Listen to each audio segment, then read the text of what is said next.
हम सभी की जिंदगी में सुख और दुख धूप छांव की तरह आते जाते रहते हैं। दुख के समय हमें यही लगता है कि हमारी जिंदगी में बड़े दुख हैं, पर अगर रियलिटी में देखा जाए, आंखों से भ्रम के पर्दे हटाकर देखा जाए तो हमारी जिंदगी में सिर्फ एक ही दुख है। और वो दुख क्या है, यही मैं आज की कहानी में आपको बताने वाली हूँ।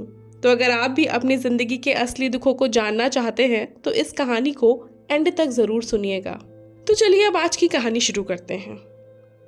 एक गांव में समर्थ नाम का एक आदमी रहता था जो अपनी जिंदगी से बड़ा परेशान था। उसकी परेशानी का मेन रीजन ये था कि अब तक वो कोई काम नहीं करता था। उसके सभी दोस्त उससे ज्यादा तरक्की करके अलग अलग शहरों में जा बसे थे, पर वो अभी भी वहीं का वहीं अटका हुआ था। और अब तो इसी वजह के चलते उसने घर से बाहर आना जाना भी कम कर दिया था, क्योंकि बाहर जब भी उससे कोई ये सवाल करता कि तुम करते क्या हो, तो उसे ये बताने में काफी शर्मिंदगी होती थी कि वो कुछ नहीं कर रहा, बल्कि कुछ करने की कोशिश में है। पर अब तो उसके घर वाले भी उसे ताने देने लगे थे। उसे अक्सर सुनना पड़ता था कि उसे अपने दोस्तों से कुछ सीखना चाहिए, उनके जैसा बनने की कोशिश करनी चाहिए, वगैरह वगैरह।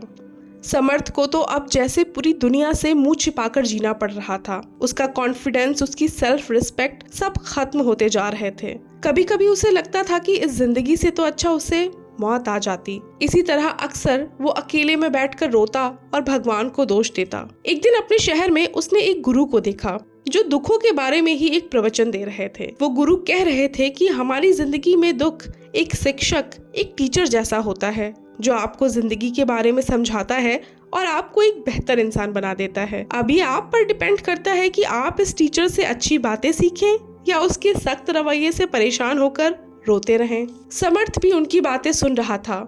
उनका उपदेश खत्म होते ही उसने गुरु से कहा, दुख कुछ सिखा कर नहीं जाता, बल्कि हमें गहरे दर्द देकर जाता है। दुख से मिलने वाले दर्द कभी खत्म नहीं होते, कभी कम नहीं होते। कभी कभी तो ऐसा लगता है कि इसका अंत कभी होगा ही नहीं, इससे कभी छुटकारा नहीं मिलेगा। मुझे तो लगता है कि दुख का सामना करने से बेहतर है इंसान मौत को गले लगा ले। उसकी बातें सुनकर गुरु ने उससे पूछा, क्या दुख है तुम्हें? समर्थ ने उन्हें अपनी पूरी कहानी बताई और उनसे अपने दुख का समाधान पूछा। गुरु ने मुस्कुराते हुए कहा, जब तुम्हारी जिंदगी में कोई असली दुख आए तो तुम मेरे पास जरूर आना, मैं उसका समाधान करूंगा। ये कहते हुए वो वहां से चले गए। समर्थ को लगा कि दुनिया में उसे कोई समझ ही नहीं सकता। वो फिर से उन्हीं परेशानियों में घिर गया। पर एक दिन आखिर उसने तय किया कि अब वो कुछ बनेगा, कुछ करके दिखाएगा, चाहे कितनी ही मेहनत क्यों ना करनी पड़े, वो अपनी जिंदगी को अब बदलेगा। ये सोचते हुए उसने एक छोटा सा बिजनेस शुरू किया। इस बिजनेस से उसे ज्यादा कामयाबी तो नहीं मिल रही थी, पर उसके घर वाले बड़े खुश थे। धीरे धीरे समर्थ को सफलता मिलने लगी और देखते ही देखते 2 साल के अंदर अंदर वो एक बड़ा कामयाब आदमी बन गया। उसकी जिंदगी अब पूरी तरह बदल गई थी। अब उसके आसपास काफी लोग थे जो उसे पसंद करते थे, उसकी फिक्र करते थे, उसकी तारीफें करते थे। उसके माता पिता भी अब अपने बेटे की तारीफें करते नहीं थकते थे। अब उसके हजारों दोस्त थे जो हर पल उसके साथ रहने की कोशिश करते, सुख दुख में उसका साथ देने को तैयार लगते थे। समर्थ अब बहुत खुश था। अपने दोस्तों की सलाह पर अमल करते हुए उसने अपना बिजनेस और बढ़ाने की सोची और इसलिए वो और मेहनत करने लगा। पर इस बार समर्थ को कामयाब होने की कुछ ज्यादा ही जल्दी थी। इसी चक्कर में उसने मार्केट से बहुत सारा लोन ले लिया, कई लोगों से अपना काम निकलवाने के लिए रिश्वत भी दी और ज्यादा प्रॉफिट के चक्कर में अपने प्रोडक्ट की क्वालिटी खराब कर दी। इसी के साथ साथ अपने दोस्तों के चक्कर में उसने आस पास के बहुत सारे अच्छे व्यापारियों से दुश्मनी भी कर ली। समर्थ की जिंदगी में अब कोई सुकून नहीं था। वो बस एक अंधी दौड़ में दौड़े जा रहा था। ऐसे ही एक दिन अपने काम पर जाते वक्त वो उसी गुरु के आश्रम से गुजरा। आश्रम को देखकर वो रुका और गुरु के पास पहुंच गया। वहां पहुंचकर उसने गुरु से कहा, आपने कहा था ना कि जब कोई असली दुख हो तब आना, तो आज मैं सच में दुखी हूँ। मेरा बना बनाया व्यापार चौपट होता जा रहा है। मेरी सालों की मेहनत धूल में मिलती जा रही है। प्लीज मुझे कोई रास्ता दिखाएं, मेरे दुखों का समाधान करें। गुरु ने समर्थ से कहा, जब तुम मुझे पहली बार मिले थे तब भी तुम किसी दुख में थे ना, तो उस दुख से तुमने क्या सीखा? समर्थ बोला, मैंने सीखा कि सिर्फ सोचने भर से कुछ नहीं होता। कुछ पाने के लिए मेहनत करनी पड़ती है, काम करना पड़ता है। दुनिया में कोई भी चीज बस यूं ही नहीं मिल जाती, बल्कि उसे पाने के लिए सच्चे दिल से कोशिश करनी पड़ती है। रास्ता चाहे कितना ही कठिन क्यों ना हो, मंजिल तक पहुंचना है तो उस पर चलना ही पड़ता है। और आखिर में लोग उसी को इम्पोर्टेंस देते हैं जो सक्सेसफुल होता है। बाकी कोई दिल का कितना ही अच्छा क्यों ना हो, एक ना एक दिन सभी उससे बोर हो जाते हैं। वो सभी के लिए बोझ सा बन जाता है। गुरु मुस्कुराए और बोले, तो अब जब असली दुख आए तब मेरे पास आना, मैं तुम्हारे दुख का समाधान जरूर करूंगा।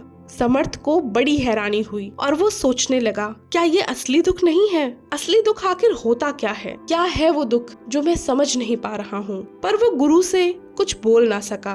उसने गुरु को सोने से भरा हुआ एक बक्सा देना चाहा, पर उस बक्से को देखकर गुरु बोले, ये सब मेरे किसी काम का नहीं, इस बक्से को ले जाकर वहाँ पेड़ के नीचे गाड़ दो। समर्थ ने ऐसा ही किया और अपने रास्ते चला गया। धीरे धीरे समर्थ को बिजनेस में भारी नुकसान होने लगा। उसका सारा पैसा डूबने लगा। कर्ज के चलते अब उसे अपना घर तक गिरवी रखना पड़ा था, पर फिर भी वो निश्चिंत था, क्योंकि अब उसका ज्यादातर कर्ज उसने उसके दोस्तों से लिया था और समर्थ को पता था कि उसके दोस्त इस बुरे वक्त में उसका साथ जरूर देंगे। पर ऐसा कुछ नहीं हुआ। उल्टा उसके दोस्तों ने पैसे के लिए उससे झगड़ा करना शुरू कर दिया। बात मारपीट और पुलिस कचहरी तक पहुंच गई। इसी के साथ ही उसके तमाम रिश्तेदार नातेदार अब उससे दूर होने लगे थे, और तो और उसके पिता भी उसे उसकी गलतियां गिनवाने लगे थे। आखिर में समर्थ को अपनी पूरी प्रॉपर्टी नीलाम करनी पड़ी ताकि वो लोगों के कर्ज चुका सके, और आज वो फिर से सड़क पर आ चुका था। वही पुराना समर्थ बन चुका था। उसने अपने पिता से कुछ मदद मांगी, पर पिता ने जवाब दिया कि उनके पास यही एक छोटा सा घर है, जिसे अगर बेच दिया गया तो वो और उसकी माँ कहाँ रहेंगे। समर्थ आज फिर बहुत दुखी था। उसे अपने बिजनेस खत्म होने का दुख नहीं था, पर लोगों से मिले धोखे की वजह से वो टूट गया था। उसने अपनी जान देने का पक्का इरादा किया और पास की नदी की तरफ बढ़ा। पर तभी उसे गुरु की बात याद आ गई कि जब असली दुख आए तो मेरे पास आना। समर्थ गुरु के पास पहुंचा और अपनी सारी आप बीती सुनाई और उनसे बोला, मेरे दुख का समाधान करें। गुरु ने वापस वही बात दोहरा दी, जब असली दुख आए तब मेरे पास आना, मैं जरूर उसका समाधान करूंगा। अब समर्थ के सब्र का बांध छलक पड़ा। दुख और गुस्से में वो गुरु से बोला, असली दुख, असली दुख, क्या होता है ये असली दुख? क्या मेरे साथ जो हो रहा है ये असली दुख नहीं है? ये कहकर वो जोर जोर से रोने लगा। गुरु उससे कहते हैं कि अगर ये दुख है तो पहले मुझे ये बताओ कि इस दुख से तुमने क्या सीखा? समर्थ बोला, मैंने सीखा कि जो लोग तुम्हारी तरक्की के पीछे पीछे तुम्हारी जिंदगी में आते हैं वो आगे चलकर तुम्हें धोखा जरूर देंगे। वो कभी भी तुम्हारे बुरे समय में तुम्हारा साथ नहीं देंगे, बल्कि तुम्हारा फायदा उठाएंगे। तो भरोसा सिर्फ उन्हीं लोगों पर करो जो तुम्हारे बुरे समय में भी तुम्हारा साथ दें, और ऐसे लोग बहुत कम होते हैं। तो अगर कभी जिंदगी में ऐसे लोग मिले तो उनकी हमेशा कद्र करो। इसी के साथ मैंने ये भी सीखा कि कभी भी किसी को गिराने की कोशिश नहीं करनी चाहिए, किसी के खिलाफ षड्यंत्र नहीं करना चाहिए, क्योंकि जो दूसरों के लिए गड्ढा खोदते हैं वो अक्सर खुद ही उस गड्ढे में गिर जाते हैं। और तीसरी बात मैंने ये सीखी कि हमें अपना काम पूरी मेहनत, पूरी ईमानदारी से करना चाहिए। मेहनत का कोई शॉर्टकट, कोई छोटा रास्ता नहीं होता है। उसकी बातें सुनकर गुरु ने समर्थ को वही सोने का बक्सा पेड़ के नीचे से निकाल कर लाने को कहा। समर्थ ने वैसा ही किया। गुरु ने सोने से भरा वो बक्सा समर्थ को दे दिया और बोले, इसे ले जाओ, और अब जब असली दुख हो तभी मेरे पास आना। समर्थ को उस बक्से को पाकर काफी हिम्मत मिली। वो गुरु को धन्यवाद देता है और वापस अपने घर आ जाता है। उस सोने से भरे बक्से को बेचकर उसे जो भी पैसे मिले उससे उसने दोबारा एक छोटा सा व्यापार शुरू किया। आज वो एक छोटा सा व्यापारी बनकर भी बहुत खुश था, बहुत सुकून महसूस कर रहा था, और ऐसे ही ईमानदारी से काम करते करते कुछ सालों में वो एक बड़ा व्यापारी बन गया। इसमें कुछ वक्त लगा, पर आखिर समर्थ ने फिर से कामयाबी हासिल कर ली। जीवन फिर से खुशियों से भर गया। पर वो कहते हैं ना कि आप कुछ भी कर लें पर दुख जीवन में आएंगे ही आएंगे। खुशी और दुख जीवन के दो पहलू हैं। जिस तरह से आप खुशियों को नहीं रोक सकते हैं, उसी तरह से आप दुखों को भी नहीं टाल सकते हैं। समर्थ की जिंदगी में फिर से दुख आया। उसके माता पिता दोनों की मृत्यु हो गई। अपने दुख से लड़ते हुए उसने माता पिता की अंतिम क्रिया की। शमशान में उनकी चिता जलते देख समर्थ बेचैन हो उठा। उसके मन में हजारों सवाल आए। घर आकर उसने अपने माता पिता की संपत्ति को देखा, जिसके लिए वो हमेशा परेशान रहते थे। आज वो सारी संपत्ति बेकार पड़ी थी। उसे देखने वाला, उसका उपभोग करने वाला